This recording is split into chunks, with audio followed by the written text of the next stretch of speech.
எனக்கு பிடித்த தலைவர்கள்ல ரொம்ப ரொம்ப முக்கியமான தலைவர் அறிஞர் அண்ணா. அது காரணம்னா, அவர் காலத்துல நம்ம வாழல. பட் அவர் என்ன எழுதினாரு, என்ன பேசினாரு, குறிப்பா சொன்னா ஒரு பத்திரிகையாளர்.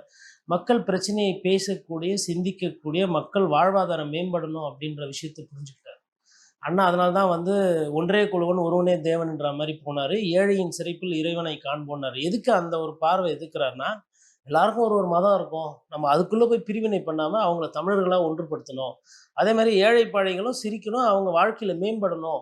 அதனால தான் ஆங்கிலத்த வந்து அண்ணா வந்து தூக்கி பிடித்தார். தமிழுக்கு நிகராகவோ, இல்ல தமிழ் இந்தி திணிப்பு வரும்போது ஆங்கிலத்தை மேம்படுத்தி, தமிழர்கள் ஆங்கிலம் படித்து தமிழையும் வளர்க்கணும், அவங்களும் வாழ்வாதாரத்தில மேம்படுத்தணும். அந்த மாரி அ தாய் தமிழ்நாட்டுக்கு பேர் வச்ச ஒரு தலைமகன். அது மாரி அவரோட சிறப்ப பத்தி பேசணும்னா, ஒரு நாள் பத்தாது. இன்னைக்கான முக்கிய தலைவர்கள் திரு முதலமைச்சர் ஸ்டாலின் அவர்கள் இன்னைக்கு விழாலாம் அரசு சார்பா வச்சிருக்கிறாங்க. அ மாலை மரியாதை செய்யறதை தாண்டி திட்டங்கள். அண்ணானாலுமே ஒரு திட்டங்கள் சார்ந்த ஒரு அரசியலுக்கு சொந்தக்காரர். ஏதோ ஒரு விமர்சனம் ஒண்டி இல்லாம. அப்படி இருக்கும்போது ஏழை மாணவர்கள், தாய் தகப்பன் இல்லாத மாணவர்களுக்கு வந்து அரசாங்கமே வந்து அவங்கள பார்த்துக்கொள்ற மாரி ஒரு திட்டம் ஒண்ணு வரும்போது கூட நீங்க சொல்லியிருந்தீங்க. அன்பு ஸோ கரங்கள். ம். அன்புக்குற இப்ப ஸ்டாலின் ஐயா அவர்கள் வந்து அண்ணாக்கு பாராட்டு செய்யறதுன்றது வந்து கடமை. அது கண்ணியத்தோட செய்யணும். அது அவங்களோட மரபு.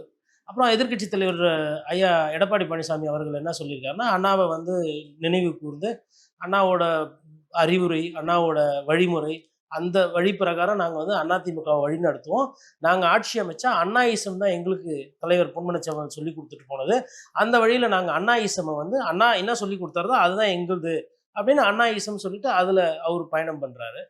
இதுல நீங்க கோடிட்டு காட்டுன மாரி ஐயா திரு நயினார் நாகேந்திரன் வந்து இன்னும் சிறப்பா இருந்தது. ஏன் இந்த 2 பேர விட சிறப்பா இருந்தா, அது ஒரு விஷயம் படிக்கலான்னு பார்க்குறேன் நானு.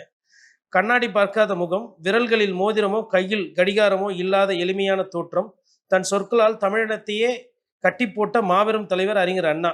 தமிழன் யாருக்கும் தாழாமல், யாரையும் தாழ்த்தாமல், யாருக்கும் எஜமானாக இல்லாமல், அடிமையாகவும் இல்லாமல், யாரையும் சுரண்டாமல், யாராலும் சுரண்டப்படாமலும் நல்வாழ்வு வாழ வேண்டும் என்பதே தன்னுடைய இலக்காக கொண்டவர் அப்படின்னு புகழாரம் சூட்டியிருக்கிறார் நயினார் நாகேந்திரன்.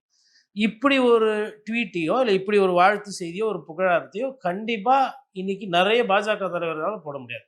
அப்ப நயினார் நாகேந்திரன் என்ன நினைக்கிறார்னா, தமிழகத்துக்கு ஏற்றாறு போல அரசியல் செய்யணும். பாஜகக்குன்னு ஒரு சில கொள்கைகள், திட்டங்கள் இருந்தாலும், மக்களுக்கு என்ன பிடிக்குமோ, அது பிரகாரம் போய் அவர்களோட கொள்கையை, அவர்களோட எண்ணோட்டங்களை எடுத்துன்னு வருது. அந்த சித்தாந்தம் இங்க செல்லுபடி ஆவாது அப்படின்றது அவருக்கே புரியுது.